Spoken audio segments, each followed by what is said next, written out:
ଶୁଣନ୍ତୁ, ମୁଁ ହେଉଛି ବିଜୁ ଜନତା ଦଳର ପ୍ରତିଷ୍ଠାତା ସଦସ୍ୟ। ମୋର ପ୍ରିୟ ନେତା ହେଉଛନ୍ତି ଶ୍ରୀଯୁକ୍ତ ନବୀନ ପଟ୍ଟନାୟକ। ମୋ ପ୍ରିୟ ଦଳ ହେଉଛି ବିଜୁ ଜନତା ଦଳ। ମୁଁ ବିଜୁ ଜନତା ଦଳରେ ପ୍ରତିଷ୍ଠା ଦିନଠାରୁ ଆନ୍ତରିକତାର ସହିତ କାର୍ଯ୍ୟ କରିଆସିଛି ଏବଂ ମୁଁ ଆଜି ଶୁଣିବାକୁ ପାଇଲି ବିଭିନ୍ନ ଗଣମାଧ୍ୟମରେ ଗୋଟେ ଚର୍ଚ୍ଚା ଚାଲିଛି ମୁଁ ଅନ୍ୟ ରାଜନୈତିକ ଦଳକୁ କୁଆଡ଼େ ଯୋଗ ଦେବା ପାଇଁ ଯାଉଛି। ଇଏ କେବଳ ଗୋଟେ ଆଲୋଚନା, ଏଥିରେ କୌଣସି ସତ୍ୟତା ନାହିଁ। ମୁଁ ବିଜୁ ଜନତା ଇଏ ଗୁଜବ ମାତ୍ର।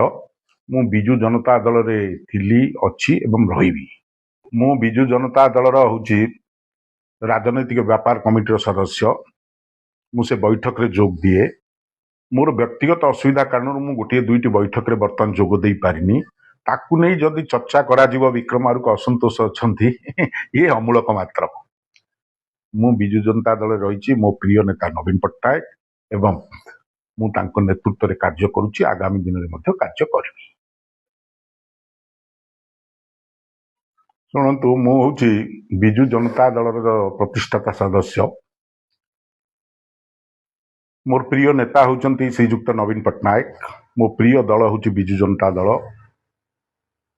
ମୁଁ ବିଜୁ ଜନତା ଦଳରେ ପ୍ରତିଷ୍ଠା ଦିନଠାରୁ ଆନ୍ତରିକତାର ସହିତ କାର୍ଯ୍ୟ କରିଆସିଛି ଏବଂ ମୁଁ ଆଜି ଶୁଣିବାକୁ ପାଇଲି ବିଭିନ୍ନ ଗଣମାଧ୍ୟମରେ ଗୋଟେ ଚର୍ଚ୍ଚା ଚାଲିଛି ମୁଁ ଅନ୍ୟ ରାଜନୈତିକ ଦଳକୁ କୁଆଡ଼େ ଯୋଗ ଦେବା ପାଇଁ ଯାଉଛି।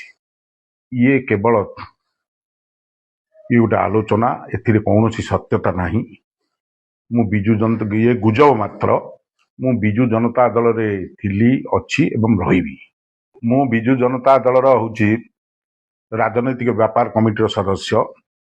ମୁଁ ସେ ବୈଠକରେ ଯୋଗ ଦିଏ। ମୋର ବ୍ୟକ୍ତିଗତ ଅସୁବିଧା କାରଣରୁ ମୁଁ ଗୋଟିଏ ଦୁଇଟି ବୈଠକରେ ବର୍ତ୍ତମାନ ଯୋଗ ଦେଇପାରିନି। ତାକୁ ନେଇ ଯଦି ଚର୍ଚ୍ଚା କରାଯିବ ବିକ୍ରମ ଆଡ଼କୁ ଅସନ୍ତୋଷ ଅଛନ୍ତି, ଇଏ ଅମୂଳକ ମାତ୍ର। ମୁଁ ବିଜୁ ଜନତା ଦଳରେ ରହିଛି। ମୋ ପ୍ରିୟ ନେତା ନବୀନ ପଟ୍ଟନାୟକ ଏବଂ ମୁଁ ତାଙ୍କ ନେତୃତ୍ୱରେ କାର୍ଯ୍ୟ କରୁଛି, ଆଗାମୀ ଦିନରେ ମଧ୍ୟ କାର୍ଯ୍ୟ କରିବି।